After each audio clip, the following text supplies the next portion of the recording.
क्या करें, ये भाजपा इसमें फंसी पड़ी है। भूजा पार्टी का धज्जी उड़ा दिया कार्यकर्ताओं ने। नीतीश कुमार के बाद बिहार को संभालना, बंगाल में, असम में चुनाव प्रचार के लिए विजय सिन्हा की उपयोगिता नहीं है या किसी और नेता की आवश्यकता नहीं है। नीतीश कुमार चाहते हैं कि सम्राट ही बने। सम्राट चौधरी का पेंच अगर कहीं फंस रहा है। नोरमा ग्रुप, जो सोचता है वो करता है।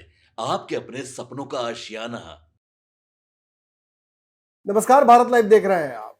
देखिए, बिहार में जब तक मुख्यमंत्री के चेहरे पर अंतिम फैसला एनडीए, खासतौर पे बीजेपी नहीं लेती है, तब तक तो कयासों के बाजार गर्म रहेंगे।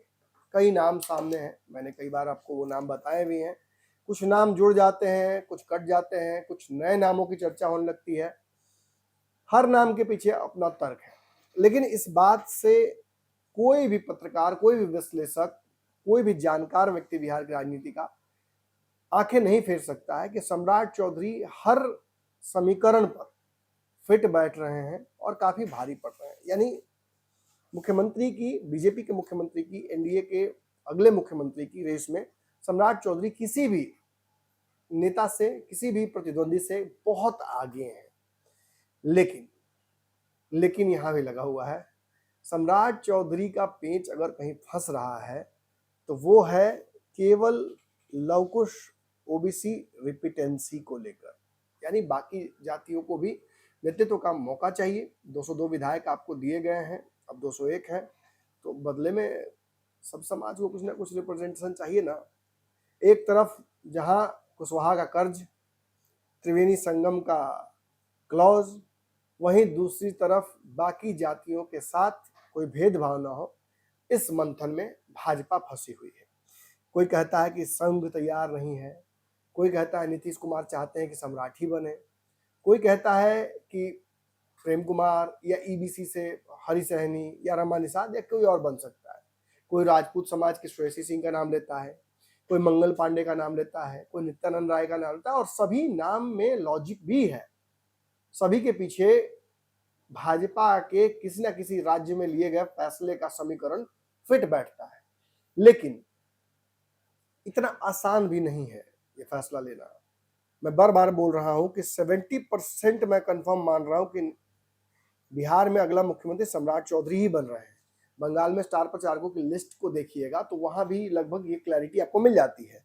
बिहार से केवल एक नाम, और ये केवल एक नाम मैं इसलिए बोल रहा हूं क्योंकि मंगल पांडे तो प्रभारी ही रहे हैं और नितिन नवीन तो राष्ट्रीय अध्यक्ष ही है पार्टी के।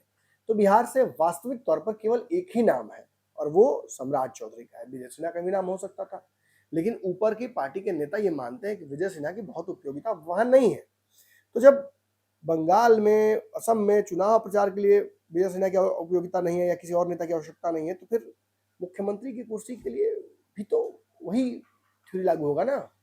भाजपा के पास बहुत विकल्प बिहार में है भी नहीं। आप कागज पर 100 नाम ले लीजिए, लेकिन वास्तविकता यही है कि लॉन्ग टर्म फिजिबिलिटी, लवकुश समीकरण को आगे चल के साधना, नीतीश कुमार के बाद बिहार को संभालना, लवकुश के नाराजगी को, हाल ही में अब नीतीश कुमार इस्तीफा देने की बात किए थे, भाजपा पर 100 लांछन लगे, भूजा पार्टी का धज्जी उड़ा दिया कार्यकर्ताओं ने, और मजबूरी वश या रिवर्स साइकोलॉजी वश नीतीश के जाने से पहले ही उनके पुत्र को पार्टी थमा दी गई, पार्टी में महत्वपूर्ण भूमिका दे दी गई, और अब तो मुख्यमंत्री और उप मुख्यमंत्री की रेस में नीतीश के बेटे निशांत खुद हैं।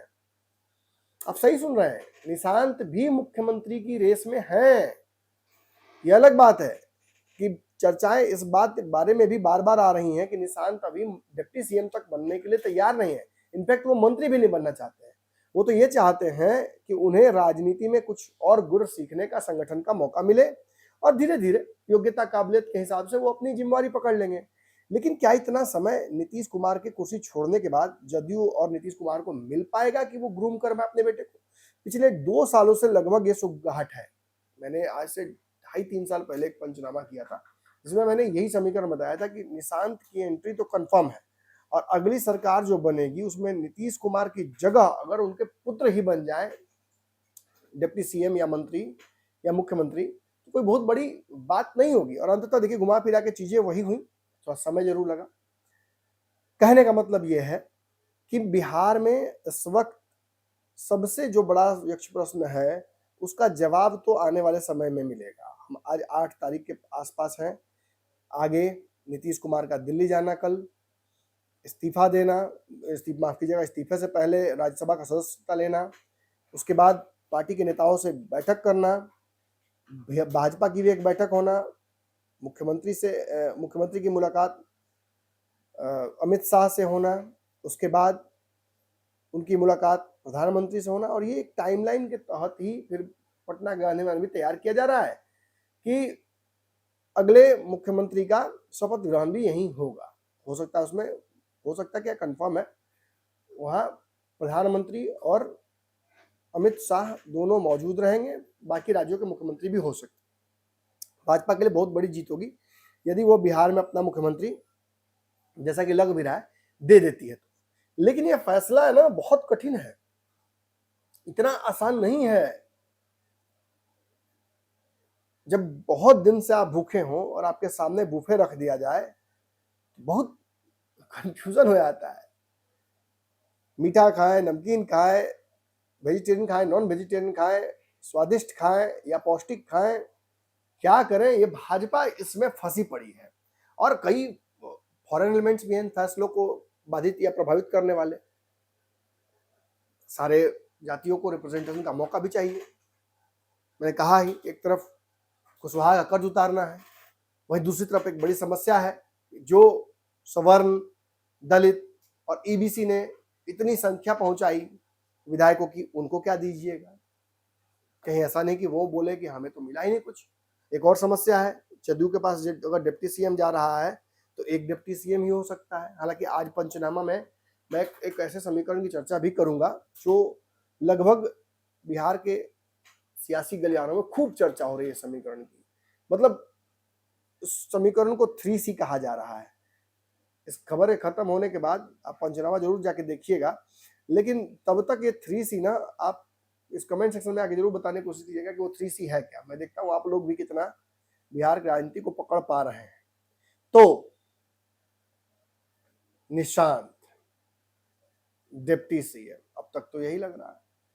पार्टी के नेता, चाहे भगवान कुशवाहा हो, विजय चौधरी हो, या श्रवण कुमार हो, या विजेंद्र यादव हो, सबकी इच्छा है कि, और हाँ, कल आपने देखा जदयू की तरफ से मेरे साथ बात कर रहे थे धीरज कुशवाहा, इनका भी कहना था कि शांत जब सीएम बन जाए तो और अच्छा, लेकिन जो होगा नीतीश की रजामंदी से होगा।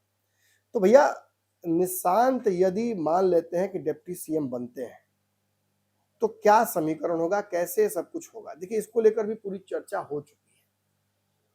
बहुत भीतर के लोग तो ये चर्चा बता रहे हैं, सूत्र ये कह रहे हैं कि सब कुछ तय हो गया है, केवल आप स्पेकुलेट करते रहिए, जोड़ घटाव करते रहिए, उससे कुछ होना नहीं है, सब कुछ सेट है। निशांत की पूरी टीम, नई टीम बनाकर रेडी कर दी गई है।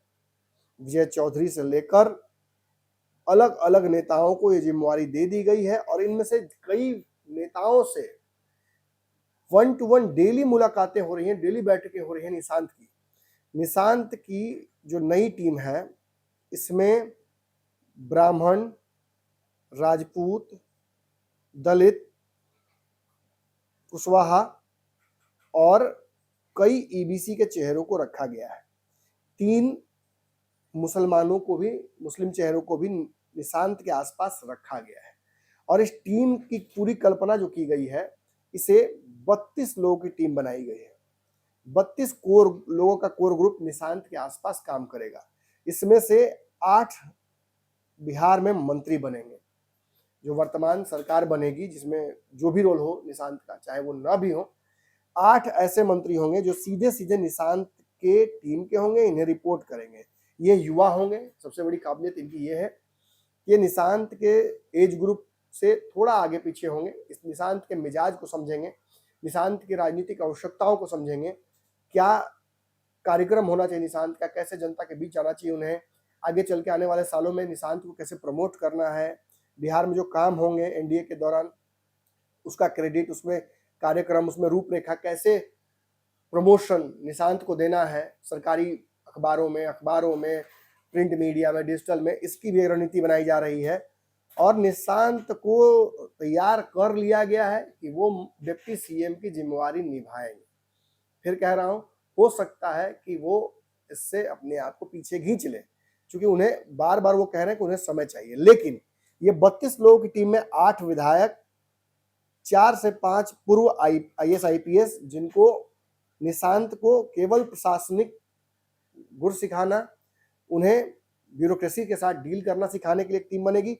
और इसमें लगभग 15 के आसपास, 15 से 20 भी हो सकता है, 15 के आसपास हमें जानकारी मिले कि 1 दर्जन से अधिक विधायक होंगे युवा, जो इन्हीं समीकरणों से आएंगे। ब्राह्मण, राजपूत, भूमिहार, दलित, EBC, इन जातियों के कई नेताओं को, खासतौर पर उसमें धानुक देखिएगा आप, कलवार देखिएगा, इन जातियों के विधायक जो जीत कर आए हैं, इनको, कुशवाहा जाति के विधायकों को, इनको आप निशांत के साथ लगातार घूमते देखिएगा। जब निशांत बिहार में अलग अलग कार्यक्रम करेंगे तो इस दौरान उनके साथ मौजूदगी इन चेहरों की लगातार होगी।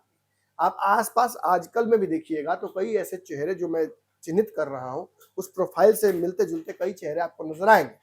लेकिन लॉन्ग टर्म में ये 32 लोगों की टीम, इसे एक्सपेंड करके 50 लोगों की टीम बनाई जाएगी इस साल के अंत तक, सरकार के 6 महीने काम करने के बाद। और वो टीम निशांत की टीम होगी। उस टीम का मुख्य रोल क्या होगा वो तो पंचनामे में बताऊंगा आपको, लेकिन फिलहाल इतना जान लीजिए कि ये टीम निशांत को 2030 के चेहरे के तौर पर, आज का निशांत कल का नीतीश, ये नारा दिया जाएगा। याद रखिएगा इस नारे को। अब अंदर की बात मैंने खोल दी इसके लिए बहुत सारे सूत्र नाज भी मेरे होंगे।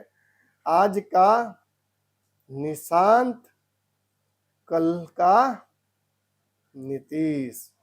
वीडियो एडिटर महोदय जरा सा फेसबुक पे ये अभी वीडियो में ये वाला नारा लगा दीजिए, ये ऐसे बना के निशांत के साथ और नीतीश कुमार के साथ, ताकि दर्शक समझ जाए और कल जब देखे तो कहे कि नहीं फलनवा मठा से झंडू बाम पत्रकार क्या नहीं कहते हैं, नमन मिश्रा पहले कैस था।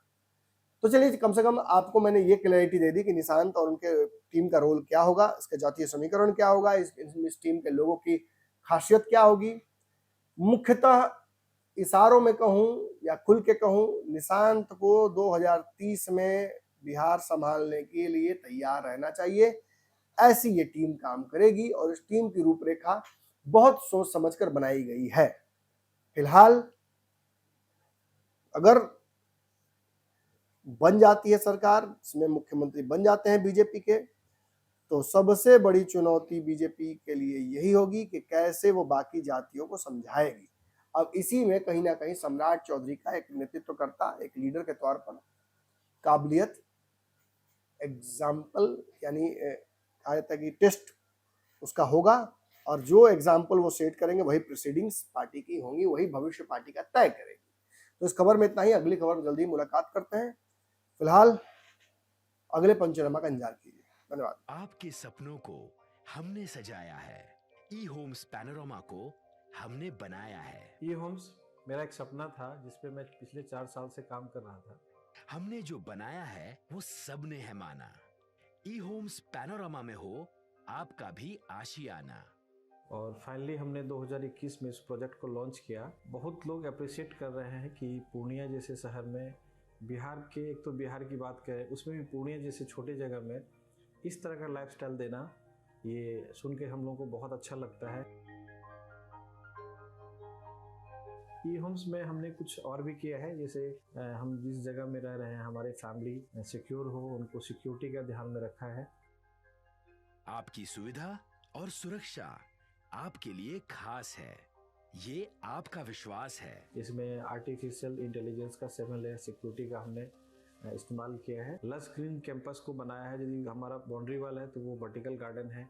ये जितनी भी फैसिलिटी होता है एक इंटरनेशनल टाउनशिप में ई होम्स है, ये हम लोग विश्वास नहीं कर पा रहे हैं। जो भी हमारे मित्र, दोस्त या जो भी हमारे बाहर के बाहर आते हैं तो हम लोगों को बहुत अच्छा सुनने को मिलता है और बहुत अच्छा क्रेडिट मिल रहा है। वो सारा हमने सिर्फ एक बिल्डिंग नहीं बनाया, हमें एक बहुत अच्छा लाइफस्टाइल दिया ई होम्स में, और मेरा एक सपना था जिसको मैं आज फुलफिल होते हुए देख रहा हूँ।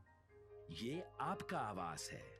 ई होम्स पैनोरामा में अब आपका निवास है। E homes panorama, luxurious lifestyle redefined. Panorama group, जो सोचता है वो करता है। अगर ये वीडियो पसंद आई और वह बिहार के राजनीति और बिहारियत से सरोकार रखेनी तो सब्सक्राइब बटन दबा के चैनल के सब्सक्राइब कर ली। ओजे एगो घंटी बा, ओकरा बटन दबा देला से कुल सटीक और मारक खबर रुआ मुफ्त में मिल जाई। अगर रुआ पत्रकारिता के हमनी के नया प्रयोग में सहयोग कर चाहतानी तो ज्वाइन बटन दबा दी। पेटीएम नंबर नोट कर ली 9386816700।